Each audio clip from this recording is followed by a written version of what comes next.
for me, because we had so many people in the military and everything. My grandmother's crying. My aunts are crying. My uncle's getting ready to leave. Uh, what's going on? Is the war? Are they gonna bomb us?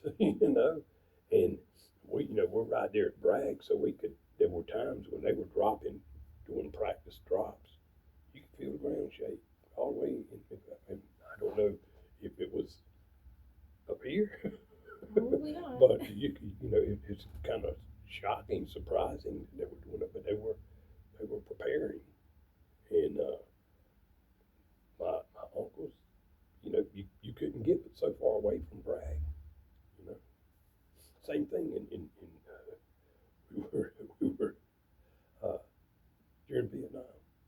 You know, my uncle Tom was telling me he was on the plane that LBJ came into Fort Bragg, and he wanted to speak to some of the troops that were being leaving, going to Vietnam, but they didn't have any that were leaving that day. So at the last minute, they told a bunch of soldiers to get on the airplane. So here's the president of the United States come out there, telling them how much he appreciates the service, and he's going to be praying for them while they're in Vietnam. And all these guys said they ain't the first thing they hear. Oh, God. So I didn't get to tell nobody. I didn't, but they didn't find out until he left that they had to have some soldiers on that plane, and you were the lucky guy that got called. Can you imagine that? And these guys knew, because most of the time when you're preparing to leave, they'd have a line for you to go through. So you could do your last will and testament and sign, all of your military forms, so that if something happened to you, your family would get the pay. One of my aunt, her best friend, was actually married to a soldier who won a Congressional Medal of Honor. He was killed, Green Beret, and it just kind of hits home.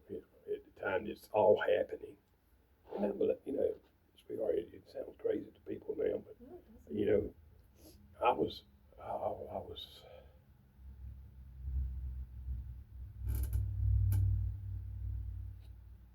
shattered by the fact that I didn't go. I felt like I had let my family down, the world down, my country down.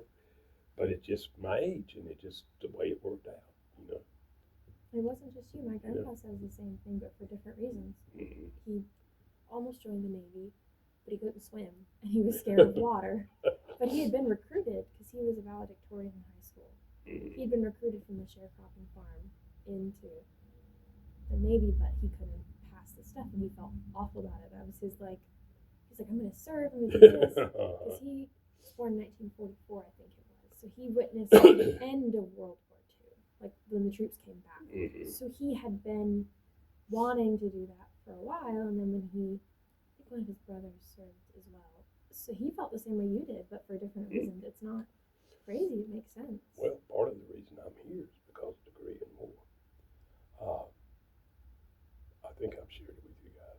My grandmother, I think, kind of had a little crush on my dad. My dad was a very handsome man. Don't ask what happened to me. My dad was a very handsome man. And he was in 82nd Airborne serving with my mother's cousin.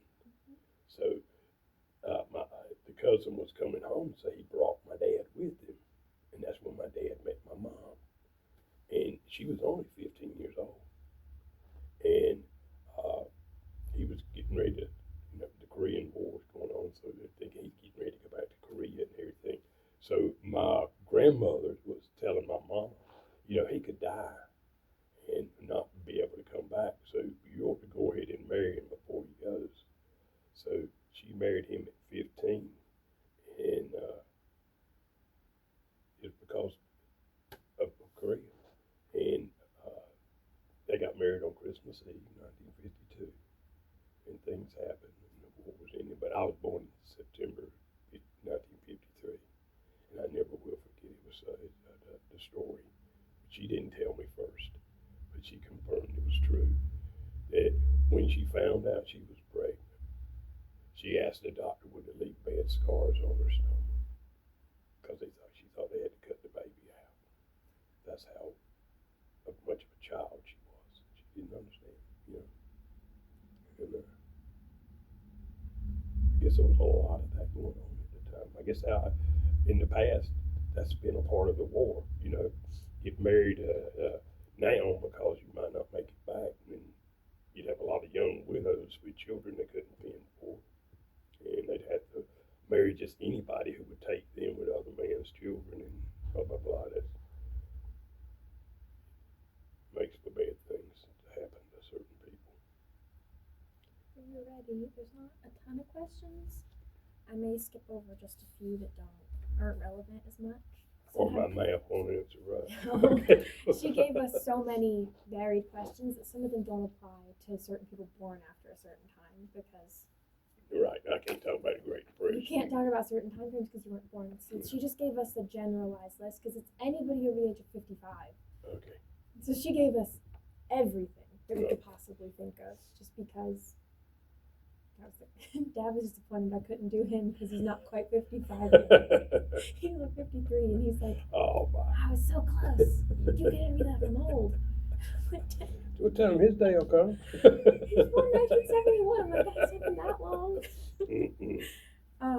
So the next thing would just be kind of society and economy, if you're comfortable talking about that, like the community changing, where you were from, that kind of thing. I may also ask a few questions more about Robco, like that, not living in Robco, but like the general, how's the Lummi population change that you've seen? How's that kind of, how's the Native American, how has that changed as well?